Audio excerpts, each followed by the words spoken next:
Halo teman-teman semua, balik lagi sama gua Yuda di acara podcast ngobrolin kerjaan. Semoga teman-teman semua sehat selalu, berkah rezeki dan sukses selalu. Nah, oke, ini episode yang cukup menantang karena narasumber kita berasal dari. Jadi profesinya sekarang adalah seorang microbiologist. Wow, ini agak harus menguras otak dan teman-teman harus simak baik-baik apa sih yang dilakuin dan journey-nya seperti apa gitu. Di sini gue punya Maya. Gimana Maya, sehat? Sehat. Tadi aman ya perjalanan ke sini ya? Aman. Oke, baik. Gue asing banget, Mai. Ini soal pekerjaan lu seorang microbiologist gitu. Gue pengen tahu biar teman-teman juga semua tahu ya, bisa sharing di sini apa sih yang dilakuin gitu ya. Terus scope of work lu seperti apa, journey lu untuk mencapai posisi ini juga seperti apa gitu. Lu bisa ceritain di sini semuanya gitu. Pertama, gimana Mai background lo? Gitu. Background, oke. Background saya sih sangat-sangat nyambung dengan title sebagai microbiologist karena saya bachelor's degree-nya in microbiology. Jadi S1 majornya mikrobiologi. Intinya untuk background pendidikannya sangat nyambung dengan profesi mikrobiologis tersebut. Oke, jadi memang di kampusnya nih juga udah kesana ya, memang udah spesifik ya nih yang ngomongin ini ya. Ini ada di kampus mana aja nih, Mike? Kok gue baru denger ya, Maya? Maksudnya apakah memang ini spesialis di tiap kampus juga punya jurusan ini atau mungkin di teknik perindustrian atau apapun itu? Gue pengen tahu nih, Maya gitu. Lo kuliah ini memang common nggak sih nih profesi ini gitu loh, Maya? Iya, setahu saya sih sejauh ini ya yang S1-nya mikrobiologi cuman di tempat saya tersebut. Jadi bedanya itu di kampus-kampus lain kan mungkin pertama kali masuk udah langsung penjurusan. Nah, kalau di tempat saya itu tahun pertama tuh namanya TPB, tahap persiapan bersama. Habis itu baru di tahun kedua ada penjurusan. Nah, waktu zaman saya itu cuma ada 3 jurusan, ada biologi, mikrobiologi, dan bioengineering.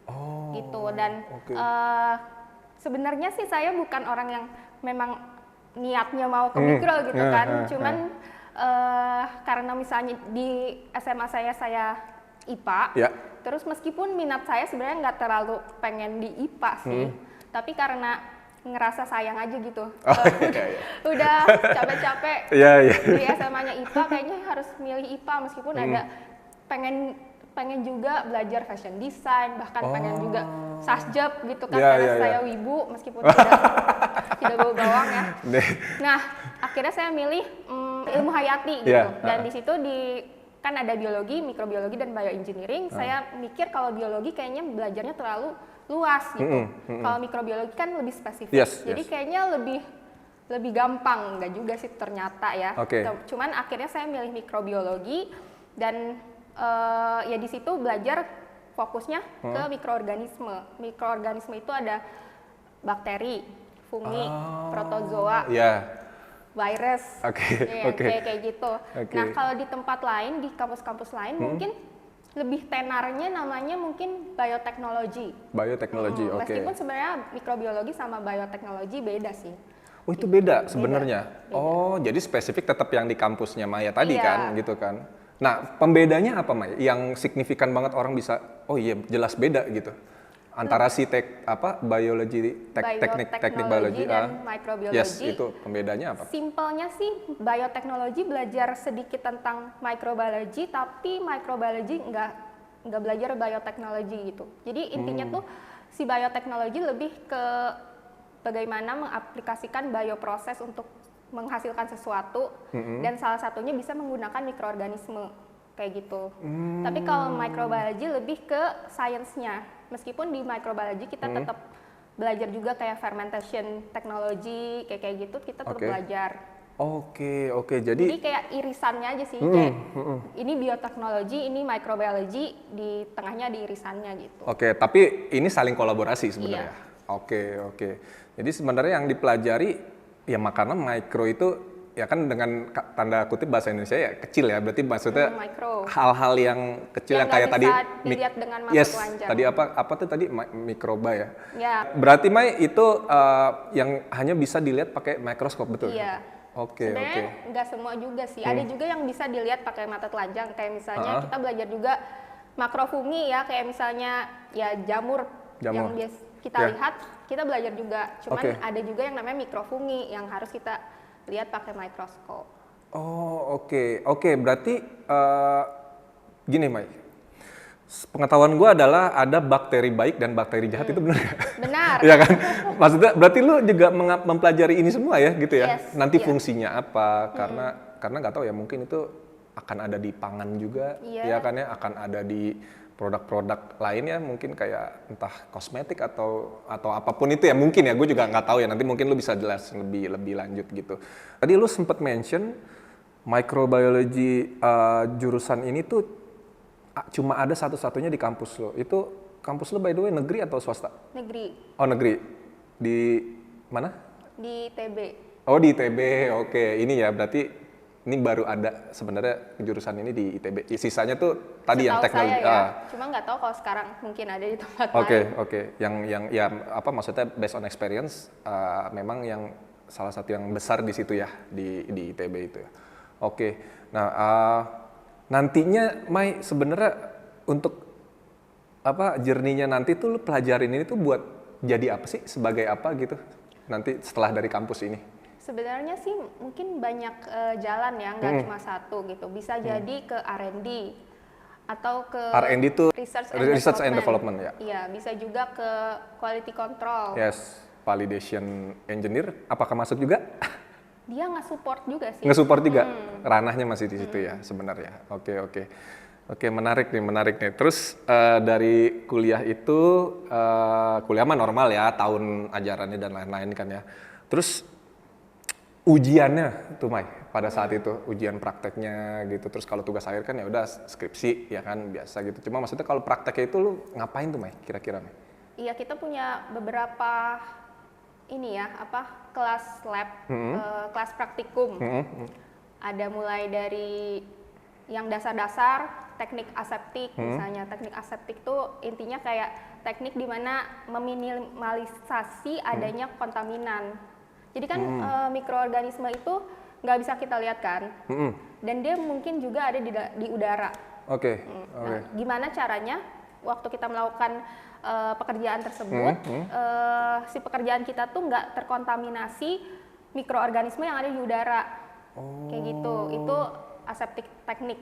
Namanya aseptik teknik tadi, oke. Terus mungkin lebih advance-nya ada praktikum mikrobiologi analitik, terus ada juga teknologi fermentasi kayak gitu. Jadi waktu tingkat berapa ya, tingkat 3 kalau nggak salah, kita diminta untuk bikin suatu produk dari hasil fermentasi. Suatu produk dari hasil fermentasi, oke. Fermentasi yang dimaksudkan kayak misalnya pembuatan yogurt ya, dari susu misalnya gitu ya, itu ya, sesimpel itu ya. Itu berarti ini lu juga menganalisa itu ya gitu ya. Oke. Nah, terus mahasiswanya banyak, Mai? Waktu zaman saya, gue pengen tahu ini sih, ketertarikan orang sih ya terhadap microbiology sini. Waktu zaman saya sih satu angkatan cuma 40 orang. Oh iya, berarti terbatas dong nih orang. Oke, limitnya belum banyak ya sebenarnya ya. Cuma saya nggak tahu ya sekarang. Waktu zaman saya masih 40 orang. 40 orang, oke. Mudah-mudahan segitu aja Maya, biar jobnya gampang. High demand ya. Iya. Oke, menarik. Terus pada saat itu berarti ujian praktek memang tadi udah Maya sebutkan. Abis itu lompat masih on track gak nih kira-kira Maya? Waktu pertama kali menjajal emang profesional kerja gitu. Kebetulan kalau saya sendiri on track. Jadi dari sebelum lulus pun kan ada internship. Internship pun saya udah di lab micro. Oke. Abis lulus kerja, meskipun sebenarnya saya tuh passionnya nggak di lab. Nah, cuman kayaknya karena terlanjur kecemplung di lab, akhirnya karirnya berlanjut ya ke lab lagi gitu, lab micro lab lagi. Yang mana itu under QC. Jadi ya sebagai QC microbiologist lah intinya. Oke, QC quality control ini ya oke. Di perusahaan pertama juga di QC lab micro, di pekerjaan kedua juga masih QC lab micro. Oh oke. Nah berarti waktu lo mulai berkarir profesional itu apa sih Mai yang dikerjakan, scope of work lo tuh apa sih gitu di dalam pekerjaan itu? Untuk pekerjaan yang pertama karena company-nya adalah company produsen beverage, jadi yang dikerjakan itu memeriksa kadar cemaran mikroorganisme yang ada di produknya. Oh. Jadi apakah dia memenuhi persyaratan limit mikroorganisme tersebut gitu. Jadi misalnya di set batas nggak boleh lebih dari 500 CFU per mililiter gitu. Nah kita CFU itu satuan ya, berarti ya semacam CFU satuannya. Itu colony forming unit. Oke, itu singkatannya. Jadi untuk microbes biasanya pakai CFU gitu. Oke. Nah, jadi di beverage tersebut diambil sampel, ditumbuhkan, dikultivasi, dan dihitung. Yang tumbuh ada berapa colony forming unit. Dibandingkan dengan spesifikasi, dia masih di bawah limit atau tidak gitu. Oke, ini ditumbuhkan ini berarti diciptakan maksudnya Mai? Ditumbuhkan bukan diciptakan juga sih. Jadi kayak misalnya kan kita kan nggak produksi produk steril, berarti pasti masih mengandung mikroorganisme. Nah mikroorganisme itu biasanya misalnya dia di dalam si beverage itu cuma ada 2-3 sel, 2-3 sel di dalam setiap 1 milinya. Ketika kita ambil sampel 1 mili, berarti yang ada di dalam plate atau kita sebutnya petri dish. Itu yang bulat itu ya yang bulat kayak di bawah mikroskop itu ya. Kita misalnya ambil 1 mili, berarti dia akan tumbuh 2-3 colony forming unit gitu. Harus itu benchmarknya berarti ya. Maksudnya yang memang sudah batas wajar ya itu ya yang harus batas wajarnya sih tergantung produknya ya. Tapi intinya cara memeriksanya seperti itu. Itu yang di beverage. Terus company kedua kan farmasi. Oh di farmasi, di farmasi juga mirip-mirip, cuman ternyata skopnya lebih banyak. Jadi bukan cuman ngeperiksa produknya, apakah sesuai limitnya atau enggak. Jadi ada yang namanya TAMC, TYMC, itu total aerobic microbial count, total yeast and mold count. Jadi kalau misalnya yang TAMC itu menghitung bakteri aerobik, kalau TYMC itu menghitung yeast. Yeast itu apa? Yeast itu yeast and mold. coba Mai, biar teman-teman tahu nih. Tadi apa yang menghitung aerobik ya? TAMC. Aerobik itu berarti pengertiannya? Bakteri yang membutuhkan udara untuk tumbuh. Bakteri yang membutuhkan udara untuk tumbuh, aerobik. Yang satu lagi? Yang satu lagi TYMC, total yeast and mold count, itu menghitung menghitung yeast and mold. Yeast and mold itu kalau misalnya bahasa Indonesianya kapang dan kamir atau ragi dan jamur. Oh ragi dan jamur, ya itu dia ragi dan jamur. Oke. Terus istilahnya banyak ya Maya? Iya, banyak banget ya. Oke lanjut Pasti Maya. roaming. Iya roaming. Makanya nih kita nanti dari Maya mungkin lebih gamblangin lagi istilahnya, memperjelasnya biar teman-teman juga langsung yang ini ya pasti tahu nih satu-satu, pasti kalau di Indonesiain tahu. Oke lanjut Maya. Ya, selain itu jadi kan tadi saya bilang produk farmasi diuji TIMC, TYMC itu, terus juga ada yang namanya objectionable microorganism. Jadi mikroba-mikroba yang tidak boleh ada di produk tersebut.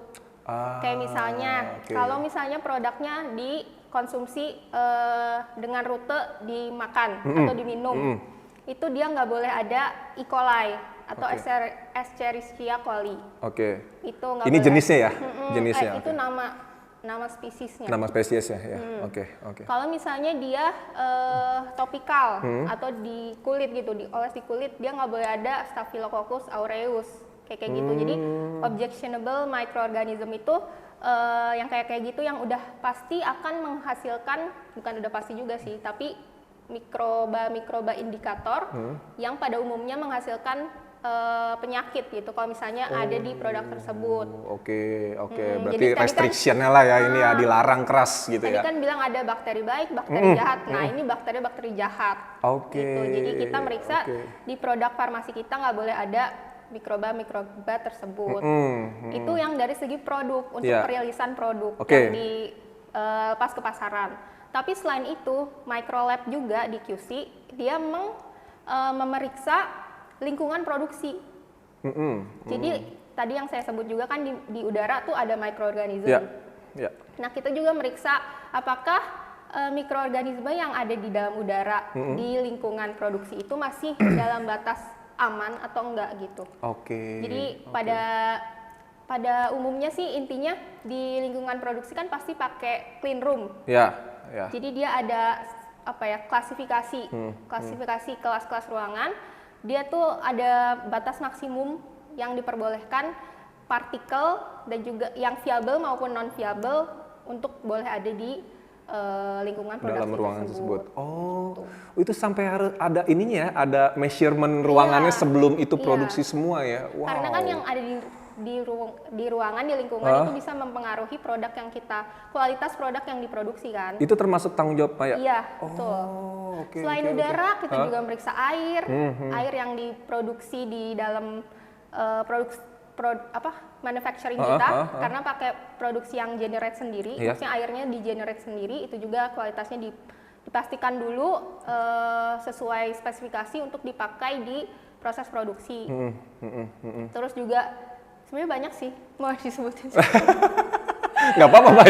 Maksudnya ini kan kita biar tahu ya garis besar pekerjaan Maya ini atau profesi Maya ini sekarang apa aja sih yang dikerjakan gitu. Ibaratnya ya udah kita memang membebaskan banget Maya buat cerita gitu ya. Malah kita seneng gitu. Ternyata ini kayak tadi sampai ruangan. Saya juga baru tahu Maya gitu, maksudnya sampai segitunya ya diukur, ada indikatornya ya, gila nggak bisa sembarangan tuh ruangan dipakai kayak misalnya di ruangan ini gitu, ayo kita produksi semua barang di sini gitu ya, kayak kasarannya gitu kan. Iya benar, nggak boleh sembarangan, semuanya harus within monitoring gitu, harus terus dimonitor. Tadi udah udara, udah air, kita juga monitor kebersihan equipment surface yang dipakai di proses produksi. Jadi kan misalnya dia dipakai proses produksi, terus bisa jadi ada misalnya residu produk yang mana bisa menjadi makanan si mikroorganisme. Jadi kalau misalnya habis produksi cleaningnya nggak bersih, ada residu produk. Ini di equipmentnya ya ceritanya atau di alatnya, device-nya. Oke. Ada residu produk nggak ketahuan, dibiarin, terus ada mikroorganisme, dia bisa tumbuh. Dan mikroorganisme itu kan tumbuhnya nggak dari 1 jadi 2 jadi 3 gitu. Dia logaritmik. Jadi dari 1 jadi 2 jadi 4 jadi 16. Kayak gitu. Pokoknya, kayak amuba ya? Kayak itu kurang lebih ya. Dia kan beranak itu panjang gitu. Jadi dia logaritmik, jadi bisa jadi banyak banget dan beresiko terhadap keamanan produk. Nah, jadi salah satu yang kita pastikan juga di equipment surface itu harus bersih dari residu dan juga dari si mikroorganismenya itu sendiri. Itu dari equipment surface. Selain itu, di lab micro juga kita ada yang namanya growth promotion test. Growth promotion test itu intinya memastikan, kan kalau misalnya di pemeriksaan mikrobiologi kita tuh menggunakan namanya tuh media mikrobiologi. Kalau misalnya orang-orang mungkin ngelihatnya kayak agar-agar. Di dalam John Petri ada agar-agar. Nah, itu disebut media mikrobiologi. Kita sebelum bisa pakai itu buat perilisan produk, untuk pengujian testing untuk perilisan produk, kita harus mastiin dulu nih, beneran nggak si media ini beneran bisa numbuhin mikroorganisme. Takutnya kenapa? Takutnya itu kalau misalnya kita ngerilis produk, kita bilang no growth gitu, nggak ada mikroorganisme di situ. Ternyata emang medianya rusak gitu, medianya nggak bisa numbuhin mikroorganisme. Kalau kayak gitu kan namanya istilahnya jadi false negatif gitu. Dan kalau misalnya false negatif ternyata dia tuh produk jelek gitu. Nah, itu kan berarti beresiko terhadap keamanan patient gitu. Betul. Nah, jadi sebelum kita bisa pakai suatu media mikrobiologi kita harus namanya growth promotion test. Kayak Oke. gitu. Dan sebelum kita bisa melakukan pengujian dengan suatu metode, kita juga harus melakukan yang namanya test method suitability. Jadi ya seperti artinya mungkin ya, intinya kita memeriksa apakah tes metode yang kita pakai itu sudah suitable untuk jenis produk tersebut. Karena misalnya di dalam suatu produk itu kan biasanya memiliki pengawet. Pengawet kan pada dasarnya menginhibit si pertumbuhan mikroorganisme kan. Dan ketika kita misalnya nggak neutralize si pengawet tersebut, dia akan mengganggu pertumbuhan mikroorganisme yang kita uji. Nanti pada akhirnya akan menghasilkan false negatif lagi. Kayak gitu. Jadi sebelum kita bisa menggunakan suatu metode, kita harus memvalidasi si metodenya terlebih dahulu. Itu selain dari segi menetralisasi pengawet, kita juga menentukan namanya tuh dilution ratio. Dilution ratio itu apa? Wah, ini yuk ada catatan nggak yuk? Kayaknya harus nyatet nih gitu. Gila, ini teknis semua ya teman-teman. Tapi ini menarik banget, Mai. Maksudnya kayak ada beberapa part yang memang secara SOP ya harus dijalankan kan. Itu memang sudah standar bahwa karena yang konsumsi kan kita nih nanti ya kan, Mai, ya, orang-orang, maksudnya masyarakat yang konsumsikan itu kan fatal ya kalau sampai kenapa-napa kan, Mai. Makanya kenapa SOP-nya ini panjang banget gitu, secara dirunutin ke bawah tuh banyak banget ya, Mai, gitu. Itu oke. Terus tadi gimana, Mai? Jadi untuk dilution ratio sih intinya karena kita nggak mungkin misalnya kita produksi satu batch produk ada 1000 kilo misalnya, kita menguji 1000-1000-nya, nggak mungkin kan. Terus juga di media mikrobiologi pakai Petri dish paling 9 cm atau 15 cm. Petri dish itu apa? Cawan Petri itu yang... Oh, cawan itu, ya, oke. Diameternya paling juga 9 cm, 15 cm. Kita nggak mungkin pakai semua sampel untuk langsung diuji. Gitu. Bisa jadi misalnya kalau misalnya si produknya mikroorganismenya banyak, nanti cawan Petrinya terlalu penuh, kita nggak bisa baca. Gitu. Jadi ada namanya pengenceran atau dilution tadi. Gitu. Jadi kita juga di dalam tes method suitability itu memvalidasi dilution ratio-nya yang bisa menghasilkan hasil pembacaan yang valid. Oke. Mai, tadi sempat di-mention bahwa ada indikator yang harus dites mengenai bakteri itu jumlahnya sudah sesuai atau enggak, ya kan tadi di awal ya.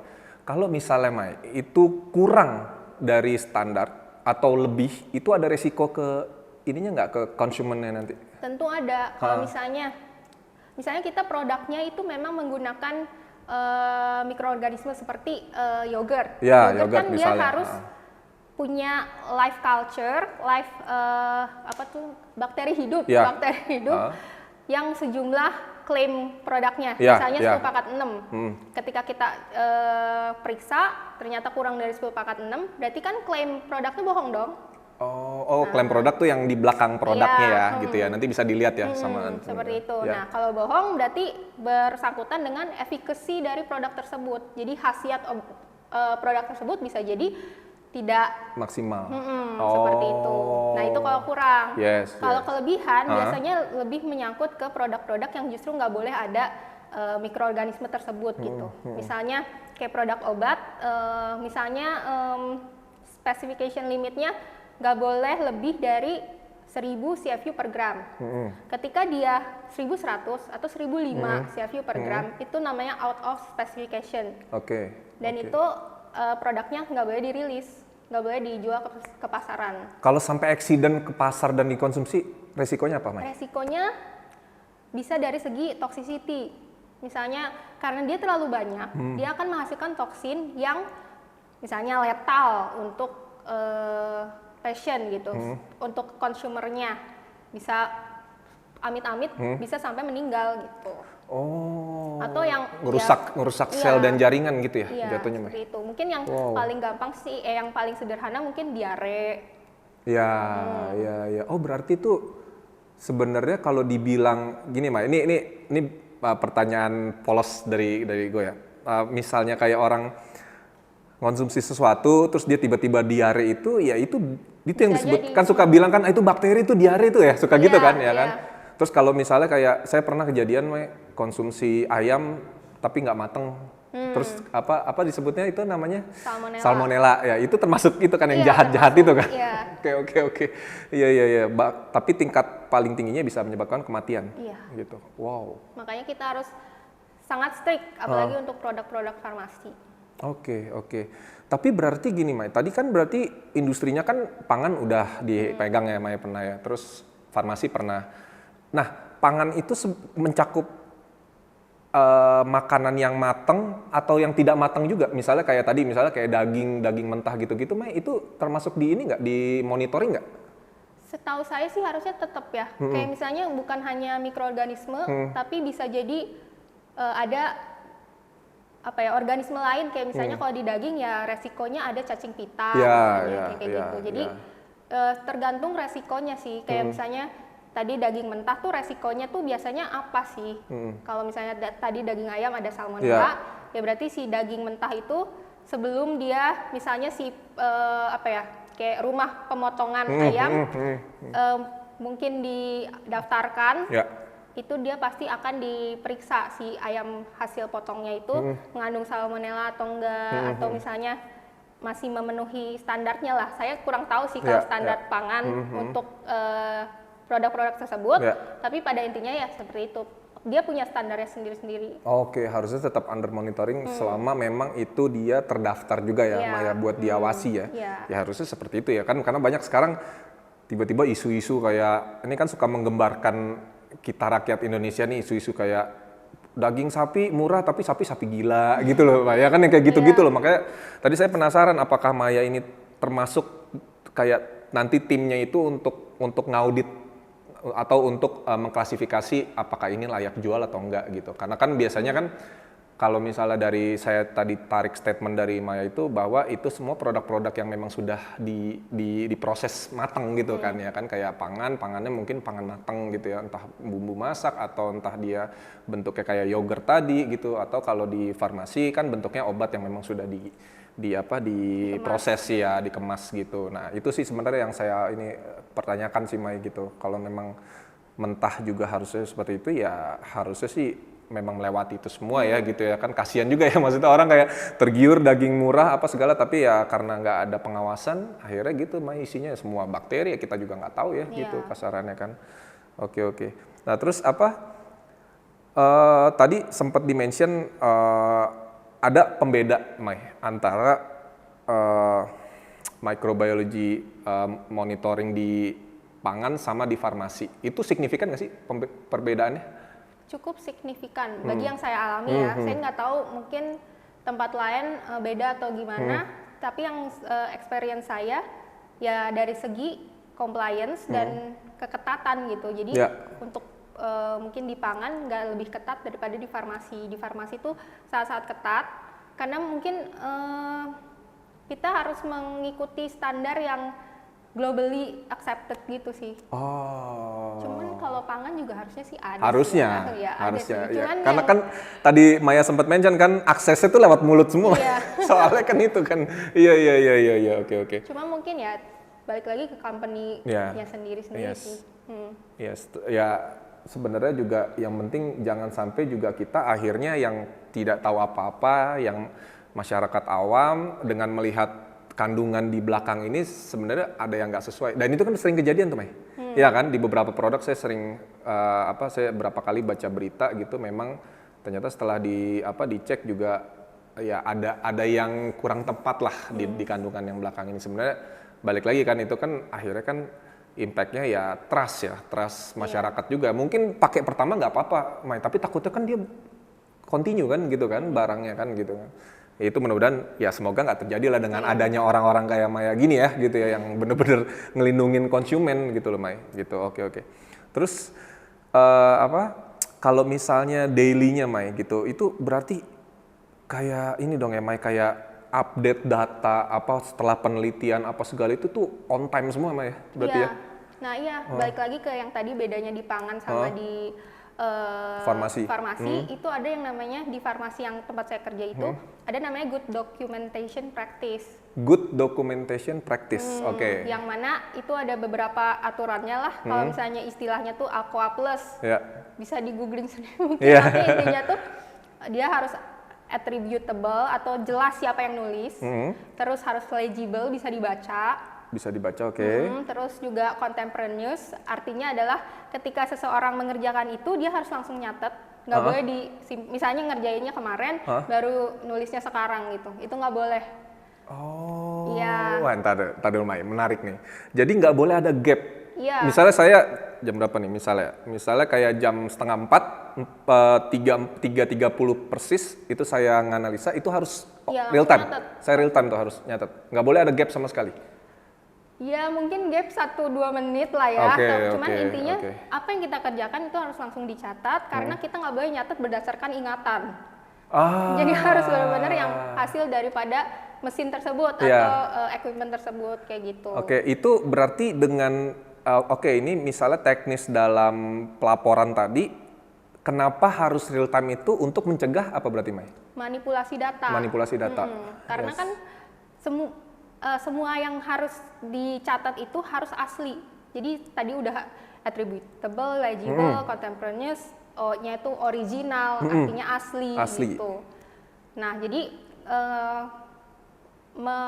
memprevent atau mencegah adanya manipulasi data. Yang mana kalau misalnya ada manipulasi data, kita nggak bisa menjamin validitas data yang kita produksi dong gitu. Berarti nggak boleh juga ya, misalnya Maya catat nih jam 3:30 terus Mai 2 menit kemudian Mai udah sini gue yang lanjutin, nggak bisa juga Mai. Nggak boleh ya, nggak boleh ganti orang ya. Oke. Yang kita kerjakan ya kita yang nulis. Iya. Yang orang lain kerjakan orang lain yang nulis. Oh, gitu. I see. Wow, detail banget ya Maya. Ya, sangat detail. Pokoknya dijaga benar-benar supaya produk yang dihasilkan, yang dirilis semuanya itu aman.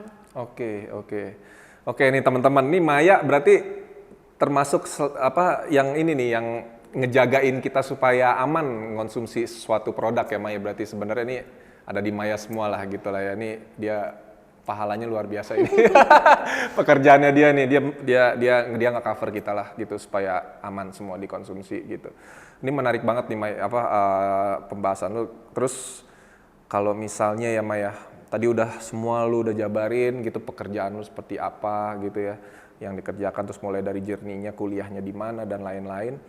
Sekarang yang mau gue tanya adalah soal lo di company ini, terus lo untuk urusan profit dan benefit itu untuk nanti berkeluarga ya Maya. Misalnya kita berpikir berkeluarga gitu, punya anak gitu, terus oke nggak sih Maya gini, ini harusnya gajinya gede sih Maya ini.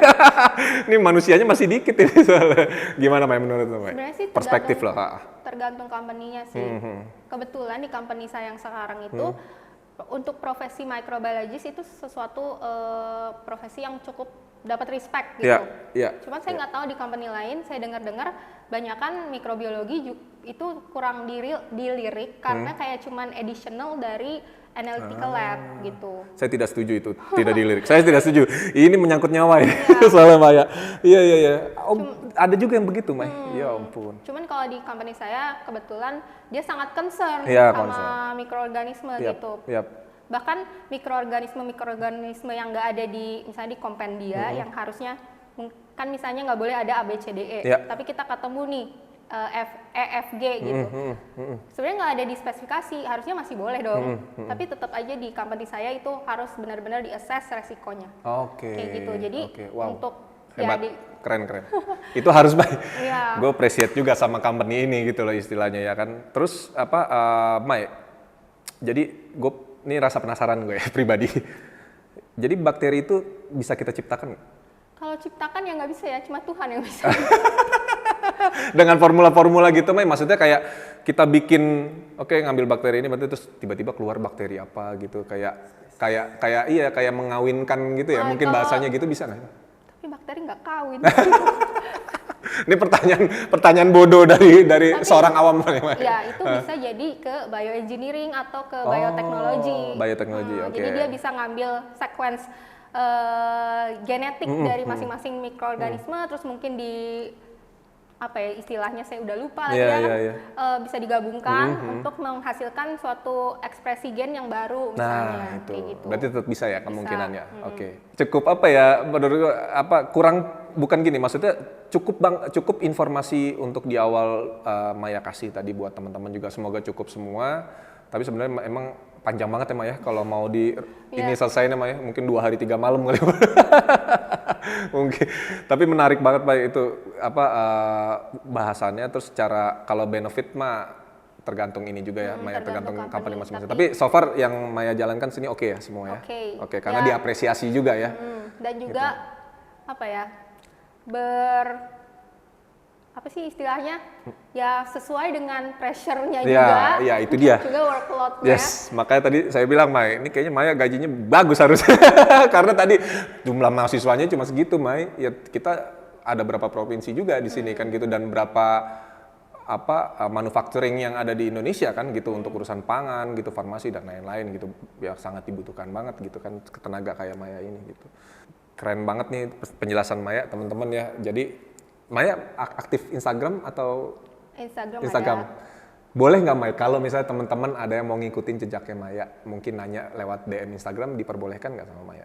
Boleh. Nah, nanti kita state ya, dapat izin dari Maya. Nanti teman-teman kalau misalnya mau nanya lebih lanjut, mungkin perjalanannya kayak, Mbak aku tertarik nih gitu Mbak Maya sama ini, cuma memang mungkin fakultasnya agak melenceng dikit mungkin ya, tapi tertarik untuk di dunia ini, apakah menurut Maya masih proper nggak kayak gitu buat dijalankan gitu kan, selagi belum jeda, umurnya jauh banget ya, kalau terlalu jauh kan udah susah juga, nanti harus belajar lagi.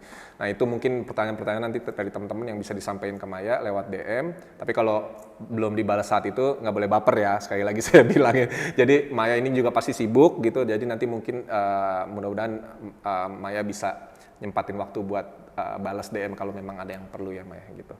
Oke, Mai, menarik banget. Nanti semoga lain waktu kita bisa ngomongin lebih, wah ini menarik banget nih, bisa lebih dalam lagi ya gitu ya, soal microbiology ini gitu. Oke, Maya, terima kasih banget untuk waktunya yang tidak cukup ini sebenarnya. Masih butuh banyak waktu lagi, tapi nanti di lain kesempatan kita bisa ngobrol lagi buat sharing sama teman-teman juga ya gitu soal microbiology ini. Dan gue juga appreciate banget gitu, gue tahu profesi ini dan orangnya masih dikit ternyata Maya di Indonesia juga ya gitu, karena fakultasnya juga masih tertentu doang adanya gitu. Jadi gue terima kasih banget Mai untuk waktunya. Teman-teman semua terima kasih yang udah nyaksiin podcast ini. Sehat selalu, berkah rezeki dan sukses selalu. Kita ketemu di episode berikutnya dengan narasumber yang macam-macam lagi. Dan pokoknya pesan saya satu, jangan pernah ngomong cari pekerjaan susah di Indonesia. Oke? Terima kasih, sampai jumpa.